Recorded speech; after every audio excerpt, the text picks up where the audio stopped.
साथियों, सालों पहले गुमथा गांव में रहने वाला एक किसान काफी दुखी था। वो अपनी जीवन की छोटी छोटी परेशानियों को लेकर उदास रहता था और अपने दुख के बारे में लोगों को बताता फिरता था। साथियों, एक दिन उसे किसी ने सलाह दी कि तुम गौतम बुद्ध के पास चले जाओ, वे तुम्हारी समस्याओं का कोई न कोई हल जरूर निकाल देंगे। उस व्यक्ति की बात सुनते ही दूसरे दिन वो किसान सीधे महात्मा बुद्ध के पास पहुंच गया। गौतम बुद्ध के पास पहुंचकर उन्हें प्रणाम करते हुए उसने बताया कि मैं एक किसान हूं और मैं खेती करके जीवन यापन करता हूं। मैं यहाँ अपनी समस्याओं का समाधान लेने के लिए आया हूँ। दरअसल कई बार हमारी फसल अच्छी होती है तो कभी बिल्कुल भी नहीं होती, इससे मैं बहुत परेशान हो जाता हूँ।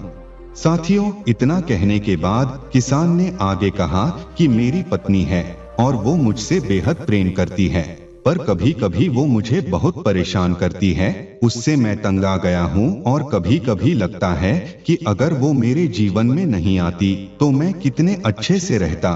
इस तरह वह अपनी सारी परेशानियां महात्मा बुद्ध को सुनाता रहा और वो उसकी बातें सुनते रहे। जब तक किसान बात कर रहा था तब तक गौतम बुद्ध एक शब्द भी नहीं बोले। वो बस ध्यान से किसान की ही बातें सुन रहे थे।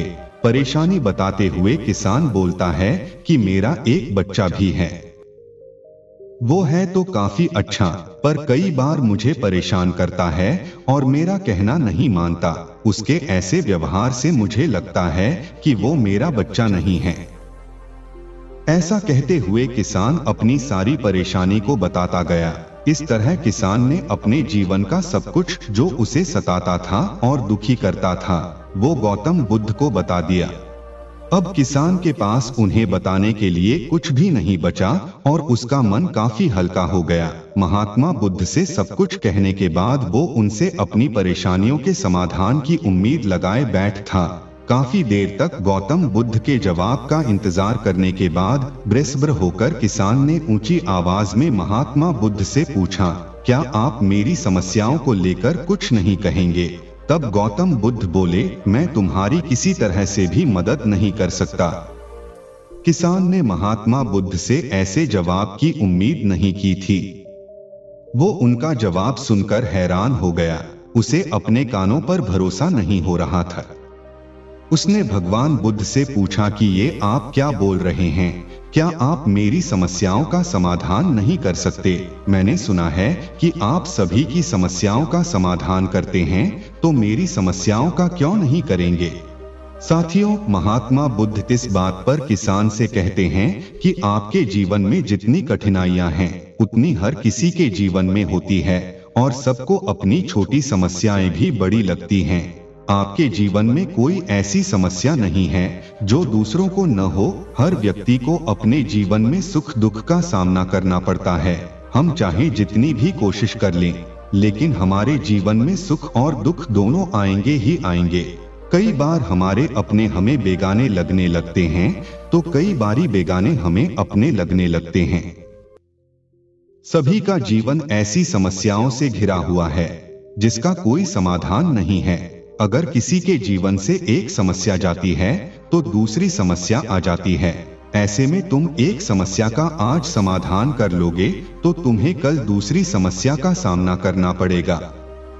यही जीवन का एक अटल सत्य है।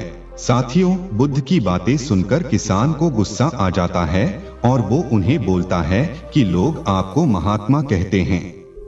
मैंने लोगों से ये भी सुना है कि आप सबकी परेशानी दूर करते हैं, पर मेरी समस्या का निवारण करने के बजाय आप मुझे फिजूल की बातें बता रहे हैं। मैं आपके पास बहुत उम्मीद लेकर आया था, पर अब मुझे लग रहा है कि आपके पास मेरा आना व्यर्थ हुआ। मैंने जो भी आपके बारे में सुना था वो सब झूठ है। महात्मा बुद्ध को इतना कहकर किसान वहां से जाने लगता है। तभी उससे भगवान बुद्ध कहते हैं कि तुमने जो समस्याएं बताई हैं उनका मैं समाधान नहीं कर सकता, पर मैं तुम्हारी दूसरी परेशानी का निवारण कर सकता हूँ। तब साथियों, बुद्ध की बातें सुनकर किसान हैरान हो गया और बुद्ध से कहता है कि मैंने जो समस्या बताई उसके अलावा मुझे कोई और समस्या नहीं है, और है भी तो मुझे उसका ज्ञान क्यों नहीं है? तब साथियों बुद्ध उनसे कहते हैं कि आपकी समस्या यह है कि आप नहीं चाहते हैं कि आपके जीवन में किसी तरह की समस्या हो, खुद को किसी तरह की समस्या न हो। ये सोच रखना ही दूसरी समस्याओं का कारण बनता है। आपको यह स्वीकार कर लेना चाहिए कि हर व्यक्ति के जीवन में किसी न किसी तरह की समस्या होती है। ये सोचना छोड़ दो कि आप इस दुनिया के सबसे दुखी इंसान हो। आपको अपने आसपास के लोगों को देखना चाहिए, क्योंकि बाकी लोग भी किसी न किसी चीज से परेशान और दुखी हैं। जीवन में सुख और दुख आकर ही रहेंगे, उसे कोई नहीं बदल सकता। बस तुम्हें दोनों ही स्थिति में खुद को काबू में रखना होगा। इससे दुख का असर तुम पर ज्यादा नहीं होगा। ऐसे में तुम्हें यह सोचना छोड़ना होगा कि तुम्हारे जीवन में समस्या न हो, तभी तुम हर समस्या का आसानी से सामना कर पाओगे। फिर क्या साथियों, बुद्ध की बातें सुनकर किसान उनके पैरों पर गिर गया और उनसे माफी मांगने लगा। वो समझ चुका था कि महात्मा बुद्ध उससे क्या कहना चाह रहे हैं। तो साथियों, ये कहानी से हमें यह सीख मिलती है कि हमें अपनी छोटी छोटी परेशानियों के लिए किसी से शिकायत नहीं करनी चाहिए, बल्कि उन परेशानियों का खुद से सामना करना चाहिए। साथियों, गौतम बुद्ध की यह कहानी आपको कैसी लगी, हमें कमेंट्स बॉक्स में जरूर बताएं और चैनल में नए हो तो चैनल को सब्सक्राइब कर लें।